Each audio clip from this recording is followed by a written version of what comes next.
Salut tout le monde, bienvenue pour une nouvelle vidéo de collection de jeux vidéo. Aujourd'hui, ce sera la collection de consoles portables. Parce que j'ai remarqué que la dernière fois que je vous ai présenté cette collection, eh bien ça va bientôt faire 3 ans. Donc il serait peut-être temps de faire une petite update. Je n'ai même pas compté le nombre de consoles. Vous avez certainement dû le lire dans le titre de la vidéo parce que j'aurais compté pendant le montage. Alors on va peut-être commencer par le commencement. C'est bien entendu la Game Boy Frigo, sortie en 1989, ou Game Boy Fat, vous l'appelez comme vous voulez.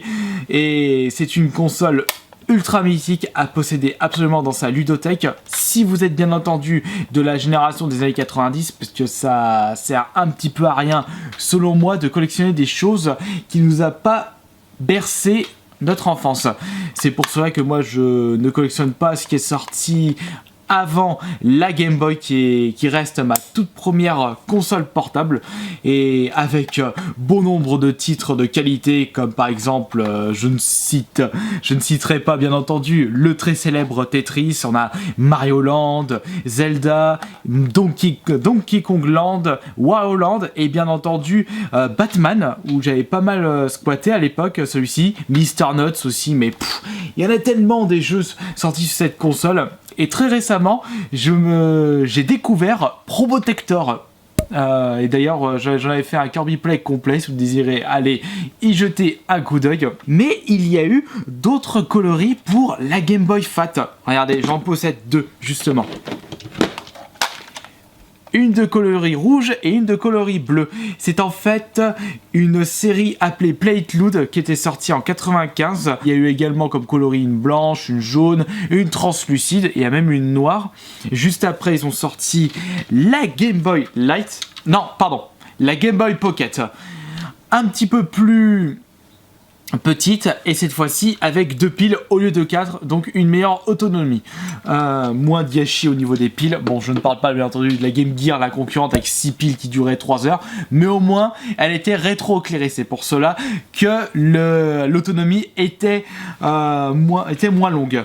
D'ailleurs, je ne possède pas cette console dans ma collection parce que j'en avais une, mais elle marchait plus, donc je l'ai balancée. Je suis pas réparateur. Ensuite, ils ont également sorti une Game Boy Light avant la Game Boy Color, qui est en fait une Game Boy rétro-éclairée cette fois-ci. Et donc juste après, ils ont sorti cette fameuse Game Boy Color. Juste ici, avec un gabarit plus petit par rapport à la Game Boy Fat, mais comme je dis toujours, elle a conservé son gros cul. J'avais pas mal joué à Heroes Might and Magic sur cette Game Boy Color, mais mon frère avait déjà eu sa Game Boy Color à l'époque de couleur translucide.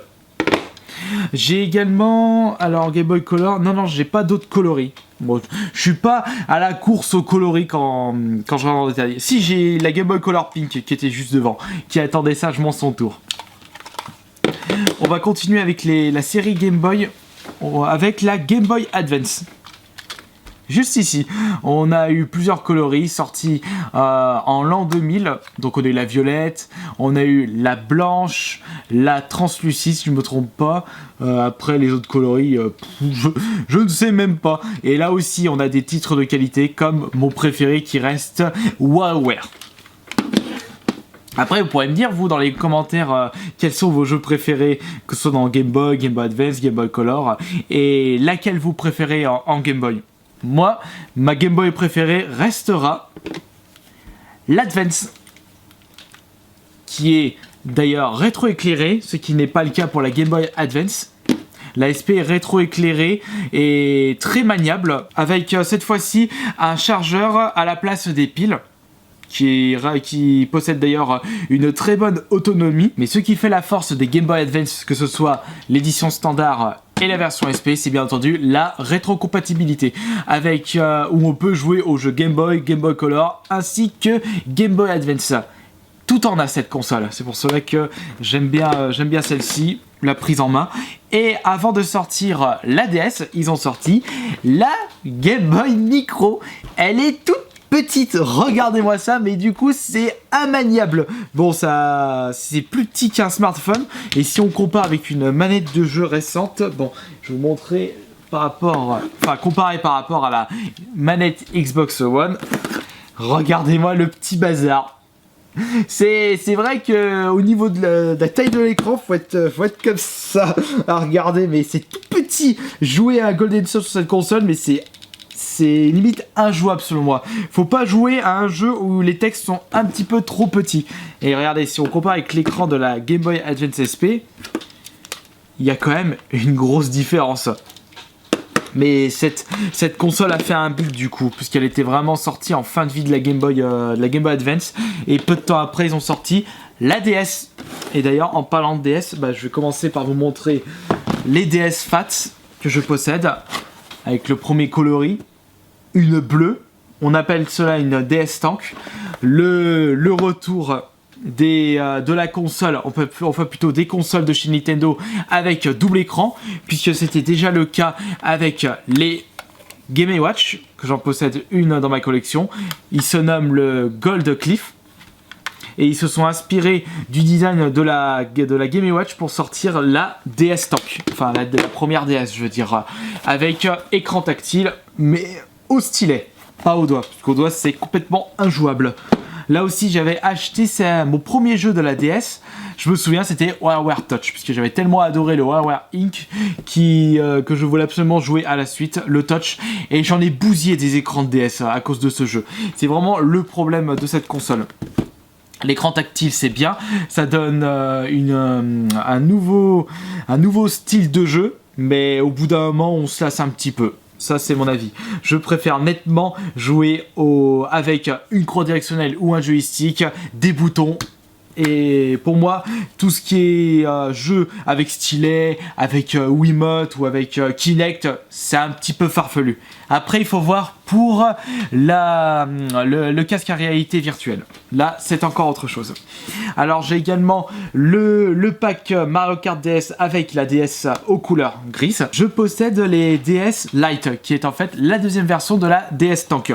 Un design un petit peu plus ergonomique, un petit peu plus petit. Attendez, je vais sortir au moins une DS pour que vous puissiez comparer les deux formats.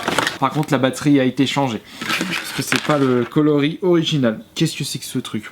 Je m'en fous. Putain, mais elle est bousillée cette console. Bon, je m'en fous. Alors voilà, si on compare avec les deux DS. Non, pas les deux DS, les deux consoles DS. Attention, confondez pas. Le problème sur ces consoles-là, c'est qu'au niveau des charnières, c'est un petit peu fragile, donc il faut surtout pas faire tomber la console. C'est beaucoup plus fragile qu'une Game Boy Color, Game Boy Frigo. Regardez, au niveau des designs, le changement. Une bleue ciel, ainsi que vert pomme. C'était en fait une série sortie à l'occasion de l'été, si je me trompe pas, les coloris de l'été. Il y a eu également une rouge. D'ailleurs, c'est celle qui me manque. J'ai la bleue ciel, la vert pomme, la grise. Et il doit me manquer la rouge du coup. Je l'avais loupé à moment parce qu'elle le vendait trop cher et je l'avais pas pris. Après, ils ont sorti le DSi. Juste ici, avec une fonction appareil photo. Ah, cool. Un appareil photo de piètre qualité d'ailleurs. C'est un avis personnel, bien entendu. Je possède une bleue ainsi que d'une blanche. Mais pour moi, la DS, ma version préférée restera la Guitar Hero. C'est une DS Lite sortie à l'occasion du jeu Guitar Hero, qui se jouait d'ailleurs seulement avec les DS Lite et DS Tank, parce que on insérait les boutons, les frettes d'une guitare sur le port Game Boy Advance, puisque ce qui était bien avec la Game Boy Tank, la DS Tank ainsi que la DS Lite, c'est qu'on pouvait encore jouer au jeu Game Boy Advance. Ils ont enlevé ceci, ils ont considéré que ça n'intéressait plus grand monde, donc ils ont enlevé ce port. Regardez, il a disparu. C'est dommage pourtant. Du coup, on a le droit à un appareil photo à la place. C'est pas super top, je trouve. Et juste après, ils ont sorti un autre format DS, qui est en fait la DSi XL, avec un écran beaucoup plus épais, beaucoup plus gros. Zut, c'est vrai, avant de vous présenter les 3 DS que je possède, j'ai oublié de vous présenter les Game Boy Advance SP, mais celles que je possède en boîte. Donc on a la Game Boy Advance de couleur rose, qui va très bien avec la collection Kirby d'ailleurs. Je possède la Game Boy Advance édition Miniscape de chez Zelda, avec une couleur dorée. Bah voyons, une console Zelda sans qu'elle possède la couleur or, ce n'est pas normal selon moi. Et ma Game Boy Advance SP préférée restera l'édition NES classique. À l'occasion des 20 ans, des 20 ou des 25 ans je crois, non, des 20 ans de la NES, ils ont décidé de sortir cette édition là. Il y a eu également une édition NES Famicom, aux couleurs de la Famicom, c'est-à-dire de la NES édition japonaise. Et chez nous, ils ont sorti la Game Boy Advance SP aux couleurs de la NES de l'époque, de la version européenne. Je me souviens d'avoir eu cette console pour mes 18 ans. J'avais acheté également F-Zero GP Legend, ça je m'en souviens. Et du coup, on va passer maintenant au... Hop là, je regarde si j'ai pas oublié de vous présenter une Game Boy loose. Si, voilà. Ça, je possède une DS XL, celle à l'occasion des 25 ans de Mario, avec quelques petits designs juste ici, un champ pipi, une fleur de feu et une étoile. On va maintenant passer au 3DS, mais je ne possède que des versions XL, et en plus ce sont des versions spéciales, enfin édition spéciale je veux dire. Je vais vous montrer celle que j'utilise actuellement. C'est en fait la 3DS Pikachu, un joli design très jaune et avec un joli Pikachu dessus. Une très bonne console d'ailleurs que je ne squatte pas tant que ça du coup. J'ai beaucoup joué à Smash Bros. Luigi Mansion il m'a pas plu. Et le reste, non. Franchement, c'est vraiment une console auquel j'ai passé très peu de temps, si je compare avec la PS Vita. Même si la PS Vita, j'ai passé beaucoup de temps dessus par rapport à la 3DS, je passe peu de temps par rapport aux consoles de salon. Je possède les Pokémon XY, et également la 3DS XL édition Zelda A Link Between Worlds. Ils ont également sorti une 3DS à l'occasion des 25 ans de Zelda, avec le Ocarina of Time sur 3DS. Mais sinon, je ne possède pas celle-ci puisque j'étais pas intéressé. Et puis vu le prix qu'elle coûte actuellement, non merci. Maintenant, on va passer aux consoles de chez Sony, puisqu'après j'aurai fini puisque je ne possède pas de console de chez Sega. Ah si, il y a la petite console exotique. Je vous la présenterai à la fin. Donc, on va commencer par les PSP. Ici, j'ai la PSP édition 3004 PW en blanc, de couleur blanche, je vais dire. Mais ce n'est pas ma PSP de base, c'est en fait la Piano Black 2004 PB. Pourquoi ces chiffres 1004, 2004, 3004? J'ai regardé un petit peu sur internet avant de faire cette vidéo. Je suis un bon élève pour une fois. La 1004 correspond à la PSP Fat, la première édition. La 2004 correspond à la Slim. Et la 3004 correspond à la Slim Plus. C'est en fait, elle a un rétroéclairage plus amélioré par rapport à l'édition 2004. Voilà, c'est tout. Ça correspond à ceci pour les chiffres. Et j'ai également une PSP Street. Après avoir testé cette console, c'est à l'envers ou pas? Non, c'est pas à l'envers. Et bah, la prise en main est assez bonne, mais je préfère le toucher d'une PSP 2004 Slim. Et j'ai bien entendu dans cette collection la PS Vita, où d'ailleurs je joue actuellement à Hotline Miami.